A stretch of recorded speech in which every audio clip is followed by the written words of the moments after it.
네, 이번에는 북한 이야기를 좀 해보겠습니다. 어제 이런 뉴스가 갑자기 전해졌는데요. 북한의 리용호 외상이 물러나고 그 자리에 리선관 조국평화통일위원회 위원장이 임명됐다라는 소식이 전해졌습니다. 그러면서 도대체 이 인사의 배경을 어떻게 읽어야 되는 건가 여러 가지 지금 분석이 나오고 있는데요.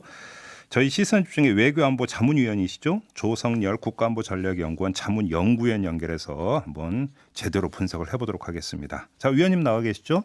예, 안녕하세요. 네, 안녕하세요. 일단 아직 공식적으로 확인은 안 된 거죠?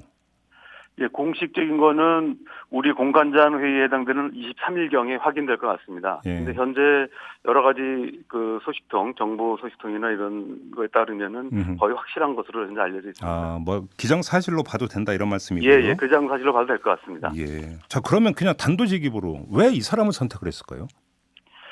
예, 이 사람은 우리가 이제 중요한 부분은 북한이라는 게 당국가라고 하거든요.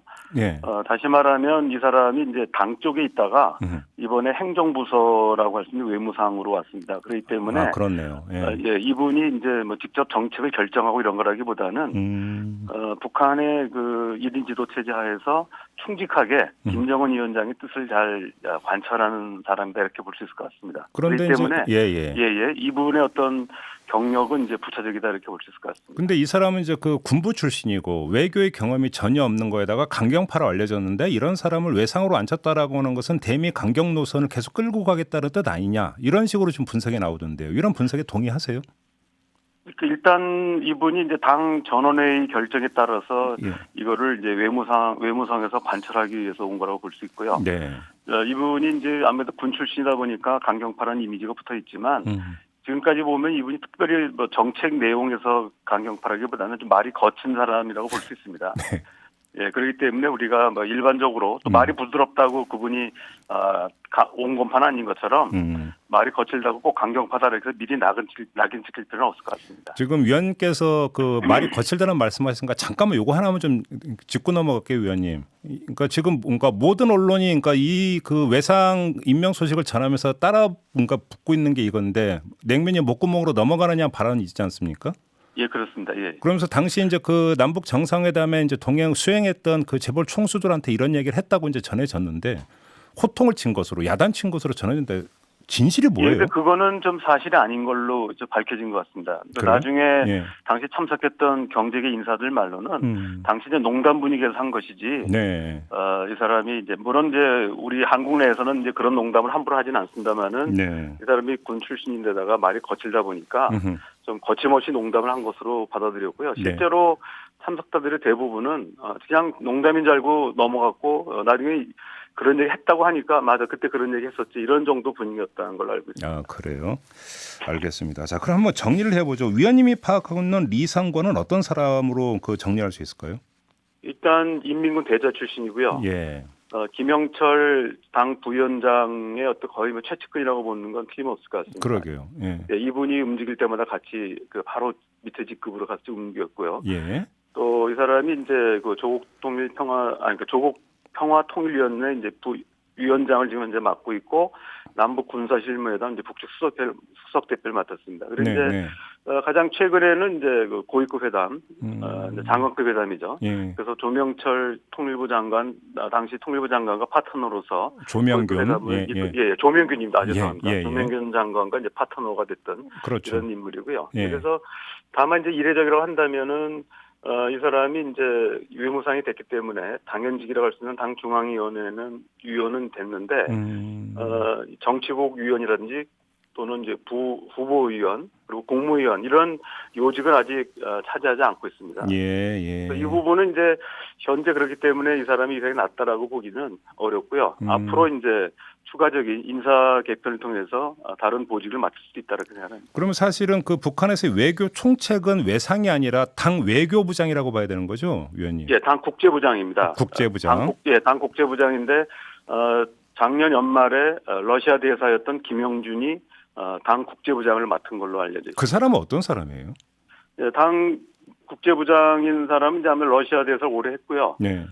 특히 이제 북한이 이른바 국제 연대를 강조하면서 러시아와 그리고 이제 중동이라든지 동구 유럽과의 관계를 강화하려고 하고 있습니다. 그래서 러시아 쪽에 이제 올해 대사를 역임했던 김영준을 이제 국제부장을 맡았기 때문에 네. 제가 볼 때는 이제 전반적인 외교 부분은 아마도 김영준 이제 국제부장이 조율하거나 이런 역할을 맡을 것 같고요. 네. 지금 이제 리성관은 아까 말씀드렸듯이 외무상이라고 하는 것은 정책을 결정하는 부서가 아니라 집행부서거든요. 예. 그렇기 때문에 아마 이제 말 잘 듣는 아마 리성관을 이제 임명한 게 아닌가 생각합니다. 그러면 결국은 외교 노선에 변화가 있느냐 없느냐는 리성관의 임명으로 볼 게 아니라 결국은 김영준 국제부장의 등장 오히려 이게 더 이제 그 중요한 부분이라고 이제 말씀을 해주시는 것 같고요. 예, 그러니까 실제로 이제 작년 연말에 당 전원회에서 이미 결정이 된 거죠, 노선. 그러니까요. 그다음에 지금 최선희 외무상 제1부상은 그대로 자리 지키고 있는 거죠. 예, 그렇습니다. 현재까지는 변동이 없는 것 같고, 네. 특히 김여정 제1부부장, 현재 조직지도부 부부장으로 이제 예상하고 있습니다만은, 여러 가지 관계로 봤을 때, 또 김정은 위원장의 신열 반응으로 봤을 때는 그대로 유임하면서, 네. 실제로 이제 리선권을 보좌하면서 또 마크에서 상당한 영향력을 행사하지 않을까 이런 생각을 합니다. 결국 그렇게 본다면 대미 외교는 최선희 제1부상이 거의 핸들링한다 이렇게 봐도 되는 거 아닐까요? 예, 그렇습니다. 실제로 미국 담당을 오래 해왔고 예. 또 실제로 이제 하노이 회담이나 실무회담에서 밑에서 조정을 좀 해왔기 때문에 네. 최선희가 미국 역할을 맡고 리성권은 이제 당 결정 사항을 외무성을 통해서 관철하는 이런 역할을 할 것 같습니다. 지금 리성권 신임 외상이 조금 전에 위원님도 말씀해 주셨습니다만 김영철 전 통일전선부장의 거의 직계 최측근으로 알려져 있지 않습니까? 그런데 예, 김영철 전 부장은 하노이 노딜 이후에 힘이 빠진 걸로 이렇게 전해졌는데 그러면 지금 김영철 전 부장의 위상은 어떻게 봐야 되는 겁니까? 지금 당 전원회의나 이런 데서 계속 모습을 드러내고 있고요. 네. 김영철 당 부위원장은 이제 통전부장을 겸임하고 있다가 통전부장 자리를 이제 장금철한테 넘겨주고요. 그렇죠. 그대로 당 부위원장 자리는 유지하고 있습니다. 예. 이런 걸로 봤을 때 김영철은 여전히 건재하다 이렇게 볼 수 있을 것 같고요. 예. 그렇기 때문에 이번에도 리성권을 이제 발탁하지 않았나 생각합니다. 지금 국내 언론이 어제 오늘 분석하는 걸 보니까 리성권이 강경파고 이 사람이 외무상이 됨으로써 대남 관계가 더 악화될 수 있다 이런 식으로 분석을 하던데 사실 근데 대남 관계는 북한의 외무상에서 핸들링 행위는 아니지 않습니까? 예, 그렇습니다. 그건 별도로 이제 조평통에서 담당하고 있고요. 네. 조평통이 2016년 6월달에 국가기구로 바뀌었거든요. 네. 그래서 우리 통일부 장관과 이제 파트너가 됐는데요. 네. 그렇기 때문에 오히려 대남 입장은 리성권이 외무상을 맡은 게 중요한 것이 아니고 네. 지금 얘기하신 것처럼 이런 리성권이 맡았던 조평통 위원장 자리에 누가 오는가가 그렇죠. 주목될 것이 아닌가 생각합니다. 아직 그거는 지금 안 밝혀진 거죠, 조평통 위원장이. 예, 현재 이제 몇 사람들 거론되고는 있으나마는 아직 공식적으로 밝혀진 건 없습니다. 바로 그 점에서 지금 이제 문재인 정부가 이 북한 개별 관광을 허용하라고 추진하는 이런 움직임을 보이고 있지 않습니까? 예. 그러니까 그렇습니다. 결국은 이제 북한이 지금 이제 정비 과정에 있는 것 같은데 여기에 응답을 한다면 언제쯤 응답을 할지가 궁금한데요. 어떻게 전망을 하세요? 예, 어떤 형태든 간에 반응은 나올 거라고 보는데요. 통상 1월 하순경에 열리는 이제 정부 정당 단체 연석회의가 있습니다. 여기서 보통은 이제 신년사가 나오면 이거를 이제 대남 메시지로 다시 이제 세부적으로 밝히는 자리라고 볼 수 있는데, 네. 1월 하순경에 있기 때문에 아마 이때 예상이 되고요. 예. 우리가 이제 조심스럽게 예상해 본다면은 현재 북한이 바로 우리 정부의 입장을 받기보다는 중국을 통한 우회 관광을 우선 열어놓을 가능성이 있고요. 예.